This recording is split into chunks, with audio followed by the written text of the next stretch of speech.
Good morning. Our topic is all about dividing decimals.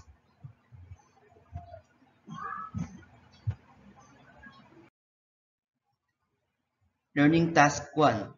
Solve for n. 7 and 26 hundredths times 22 hundredths is equal to n. So do you still remember how to multiply decimals? So multiply like multiplying whole number. First, we multiply 7 and 26 hundredths by 2. 6 times 2, 12, carry 1. 2 times 2, 4, plus 1, 5. 7 times 2, 14. Then again, multiply by 2, the other 2. Siyempre, the same lang ang answer. Then add. Bring down 2. 5 plus 2, 7. 4 plus 5, 9. 1 plus 4, 5. Bring down 1. Then count the number of decimal places of the multiplicand and multiplier. Yung 7 and 26 hundredths, merong 2 decimal places. 1, 2. And also the multiplier, meron din siyang 2 decimal places. 1, 2. So, ang pagbibilang doon sa unahan ng number, papunta doon sa decimal point. So, kung may dalawang decimal places ang multiplicand at dalawang decimal places ang multiplier, dapat ang product ay may 4 na decimal places. Kasi 2 plus 2 decimal places is 4. Kaya 1, 2, 3, and 4. So the answer is 1 and 5,972 ten thousandths. Number 2, 7 and 92 hundredths times 64 hundredths.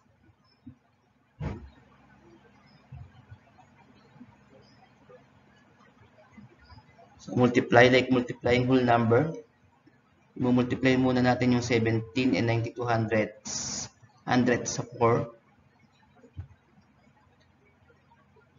2 times 4, 8. 9 times 4, 36. Carry 3. 7 times 4, 28. Plus 3, 31. Carry 3. 1 times 4, 4. Plus 3, 7. Tapos sa 4, multiply naman natin yung multiplicand sa 6. 2 times 6, 12. Carry 1. 9 times 6, 54. Plus 1, 55. Carry 5. 7 times 6, 42. Plus 5, 47. Carry 4.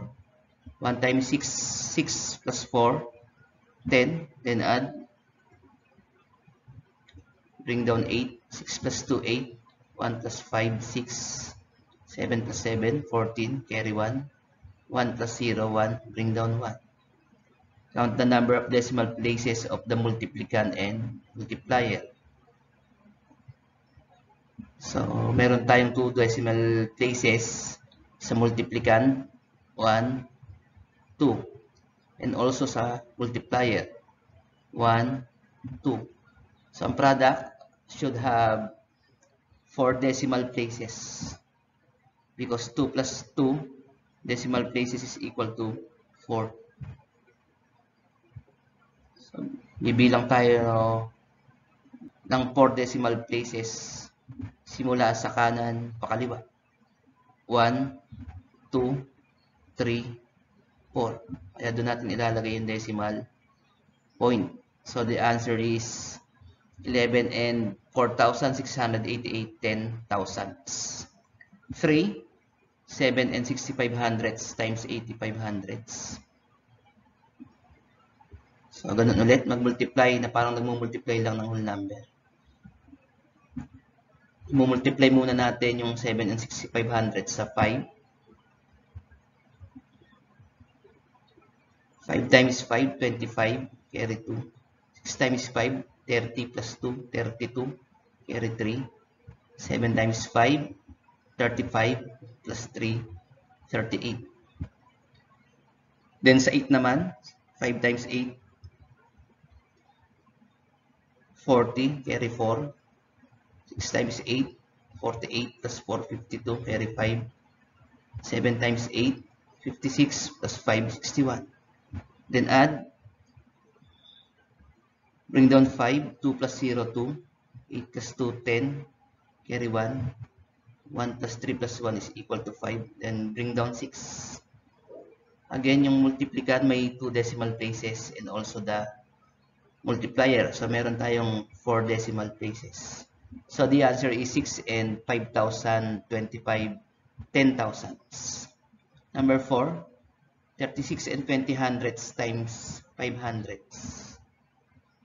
So, ganun ulit. Mag-multiply na parang nagmumultiply ng whole number. Mumultiply muna natin yung 36. Para lang tayo nagmumultiply sa 5. Parang minultiply lang natin yung 36 and 20 hundredths sa 5 times 5 lang. 0 times 5, 0. 2 times 5, 10. Carry 1. 6 times 5, 30. Plus 1, 31. Carry 3. 3 times 5, 18. 3 times 5, 15. Plus 3, 18. So, multiplicand ay may 2 decimal places and also the multiplier. So, dapat meron tayong 4 decimal places sa product. So, 1, 2, 3, 4. So, the answer is 1 and 8,110 10,000s.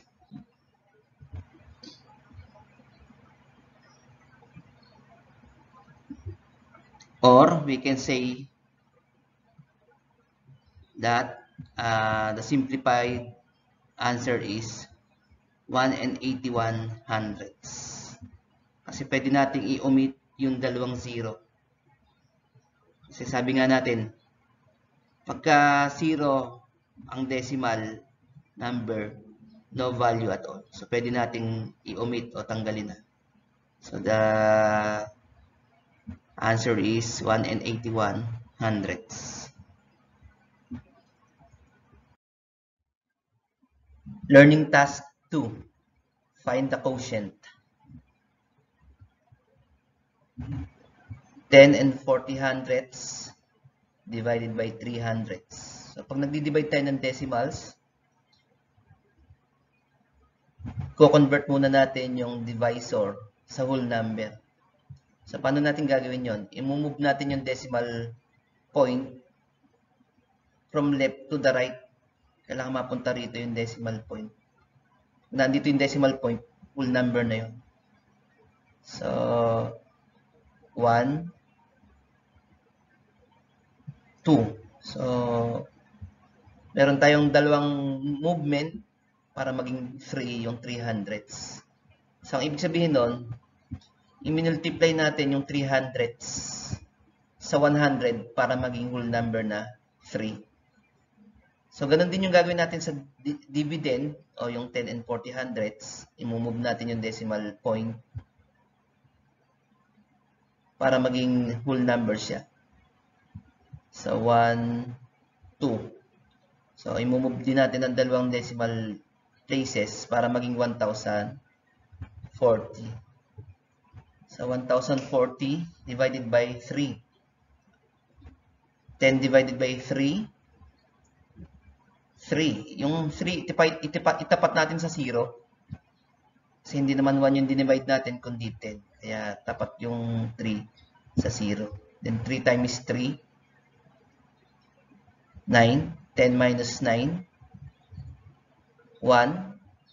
Bring down 4, kaya naging 14. And 14 divided by 3,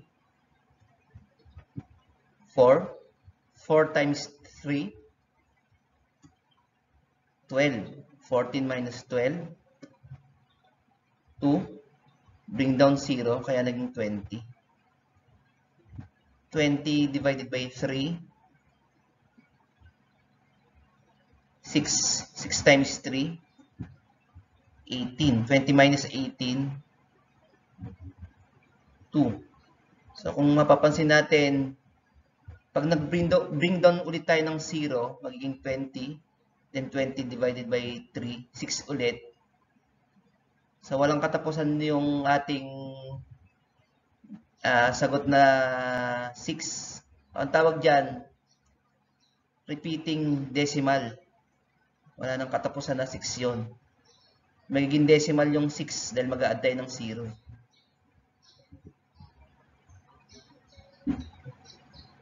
So, kaya hindi na natin pahahabain pa dahil repeating decimal yung ating quotient.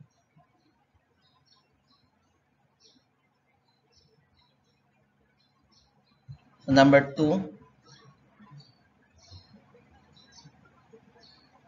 30 and 12 hundredths divided by 4 hundredths. So, ganun ulit.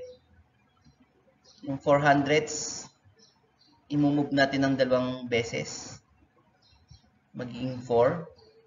And also, the dividend, which is 30 and 12 hundredths. 2 movement din para maging 3,012.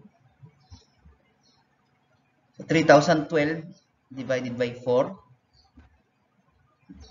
30 divided by 4. 7. 7 times 4. 28. 30 minus 28. 2. Bring down 1, kaya naging 21. And 21 divided by 4. 5. 5 times 4. 20. 21 minus 20. 1. Bring down natin yung 2, kaya naging 12. 12 divided by 4. 3. 3 times 4. 12. 12 minus 12. 0. So, pwede rin natin i-check yung sagot natin. Pag minultiply natin yung quotient na 753 sa divisor na 4.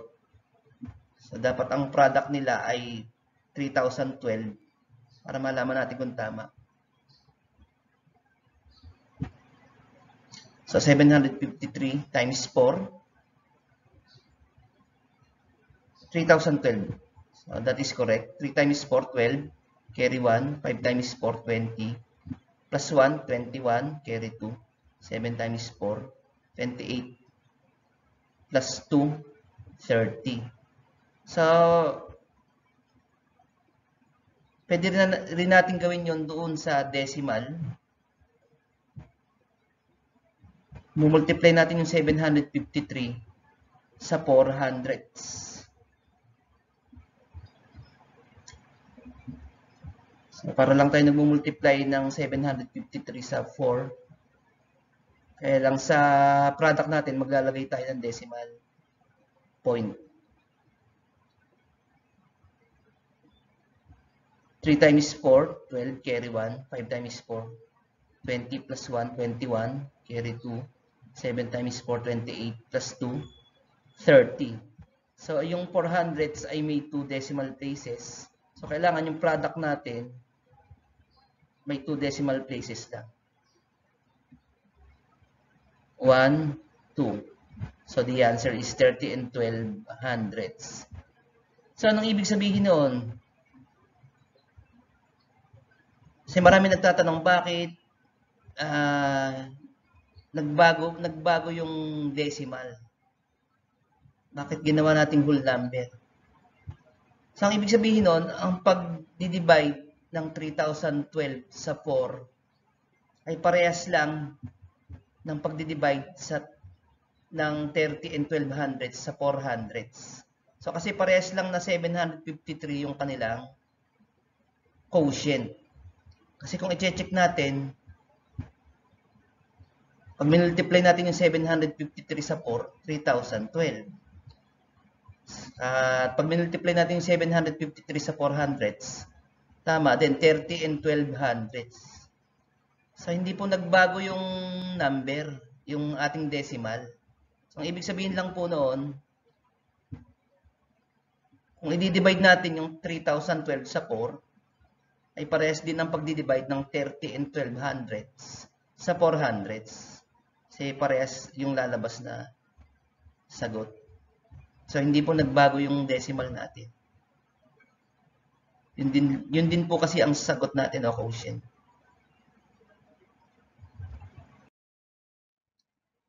So, number 3, 20 and 23 hundredths divided by 5 hundredths. So, ganun ulit.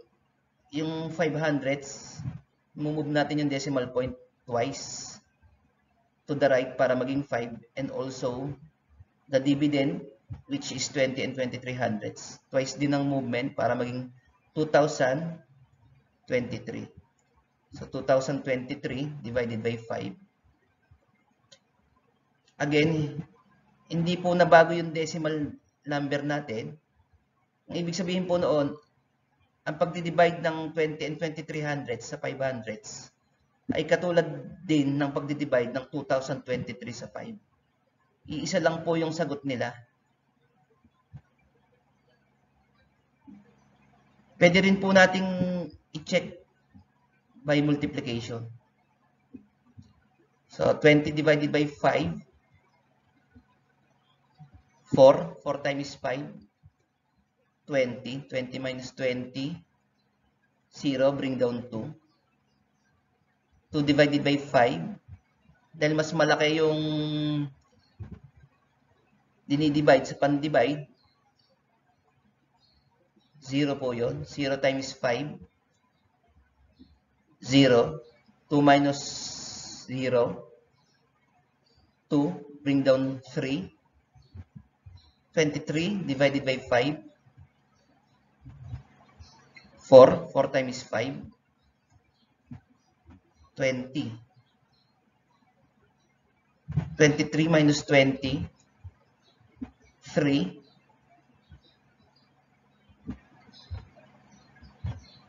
Para maging sakto yung sagot, magdadagdag tayo ng 0. Kung nagdagdag tayo ng 0, magkakaroon tayo ng decimal point. So, pag bring down natin yung 0 sa 3, magiging 30. 30 divided by 5. 6. Maglalagay tayo ng decimal point, aligning it to the decimal point of the dividend. 6 times 5. 30. 30 minus 30. 0. So, our answer is 404 and 6/10. So, pwede rin tayong gumamit ng multiplication para ma-check natin yung sagot. Number 4, 25 and 17 hundredths divided by 6 hundredths. Again, imumove natin ng twice yung decimal point to the right para maging 6 yung 6 hundredths.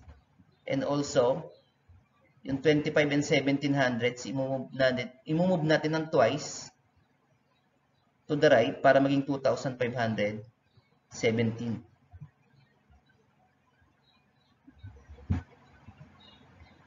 So, 2,517 divided by 6. Again, hindi po nagbago yung decimal number natin. Ang ibig sabihin po noon, ang pagdi-divide ng 2,517 divided by 6 ay parehas lang po ng pagdi-divide ng 25 and 17 hundredths sa 6 hundredths. Parehas lang po sila ng magiging sagot. 25 divided by 6, 4. 4 times 6, 24. 25 minus 24, 1. Bring down 1, kaya naging 11. 11 divided by 6, 1. 1 times 6, 6. 11 minus 6, 5. Bring down 7, kaya naging 57. 57 divided by 6, 9. 9 times 6, 54. 57 minus 54, 3. Pwede tayong mag-add ng 0 para sakto yung sagot natin. So, siyempre pag nagdagdag tayo ng 0, lalagay tayo ng decimal point.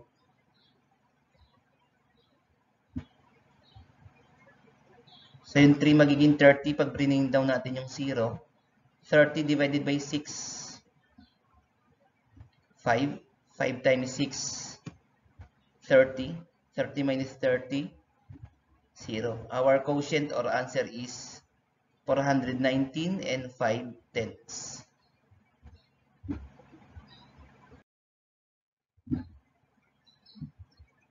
Learning task 3. 12 and 88 hundredths divided by 92 hundredths is equal to n. What is n? So again, gagawin nating whole number yung divisor na 92 hundredths. So i-move natin ng dalawang beses. Ganun din yung gagawin natin sa 12 and 88 hundredths. I-move natin ng dalawang beses in decimal point para maging 1,288. Ibig sabihin, minultiply natin sila sa 100. So 1,288 divided by 92. 128 divided by 92. 1. So yung 1 itapat natin sa 8. Kasi 128 yung dinivide natin, hindi naman 12, hindi naman 1. Dapat tama yung pagtatapat natin. 1 times 92, 92. 128 minus 92, 36. Bring down 8. 368 divided by 92. 4. 4 times 92, 368. 368 minus 368 is equal to 0. So our answer is 14. Number 2, 34 and 8 hundredths divided by 24 hundredths is equal to n. What is n? So ganun ulit, i-move natin ng twice yung decimal point to the right para maging whole number yung dividend at divisor. So 3,408 divided by 24. 34 divided by 24. 1. 1 times 24. 24. 34 minus 24. 10. Bring down 0 kaya naging 100. 100 divided by 24. 4. 4 times 24. 96. 100 minus 96. 4. Bring down 8. And naging 48 yung 4. 48 divided by 24. 2. 2 times 24. 48. 48 minus 48. 0. So our answer is 142.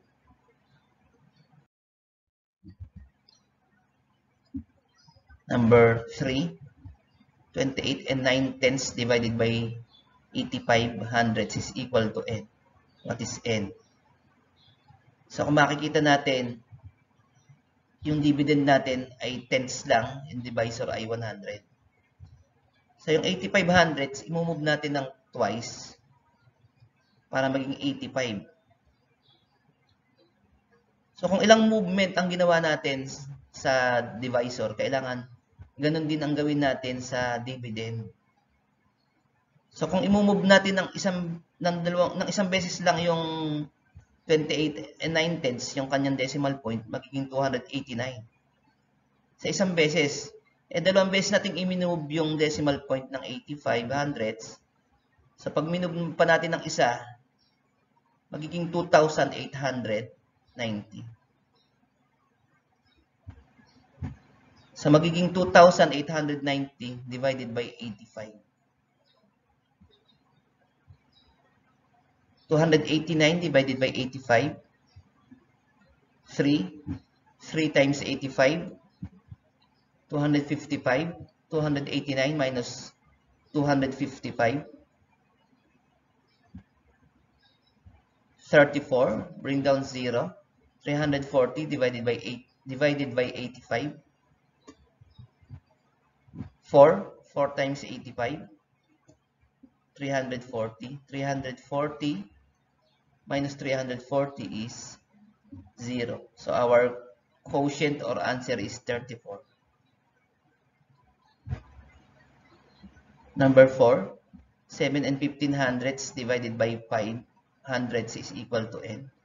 What is n? So, imumove natin twice yung decimal point to the right para maging whole number yung dividend at divisor. So, magiging 715 divided by 5. 7 divided by 5 is 1. 1 times 5. 5. 7 minus 5. 2. Bring down 1. Kaya naging 21. 21 divided by 5. 4. 4 times 5. 20. 21 minus 20. 1. Bring down 5. Kaya naging 15 yung 1. 15 divided by 5. 3. 3 times 5. 15. 15 minus 15 is 0. So our answer or quotient is 143. Learning task 4. Solve the following problems. A nutritionist poured 70 hundredths liter of honey into 14 hundredths liter plastic cups. How many plastic cups could be filled?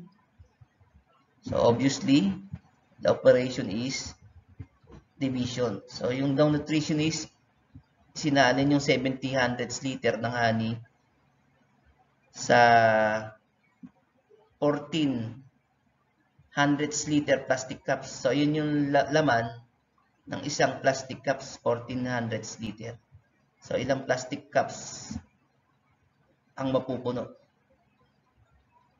So 70 hundredths divided by 14 hundredths. So imumove natin yung decimal point to the right twice para maging whole number yung 70 hundredths at 14 hundredths. Ibig sabihin nun, multiply natin sila sa 100. So 70 divided by 14. 5 times 14. 70. 70 minus 70, 0. So our answer is 5 cups. So 5 cups ang ating magagamit. Number 2, a rectangular rice field is 400 km wide and has an area of 800 square kilometer. Find the length of the field. So para kasi makuha yung area ng rectangle, minumultiply natin yung length sa width. Eh since na given ang area at width, ang hinahanap natin ay yung length, i-divide natin yung area sa width para makuha natin yung length. So, 80 hundredths square kilometer divided by 400 kilometer. So, i-move natin ng twice yung decimal point to the right para maging whole number yung 400s at 80 hundredths. So, ibig sabihin, nag-multiply tayo sa 100. So, 80 divided by 4. 8 divided by 4, 2. 2 times 4, 8. 8 minus 8, 0. Bring down 0. 0 divided by 4, 0. 0 times 4, 0. 0 minus 0, 0. So our answer is 20 kilometer.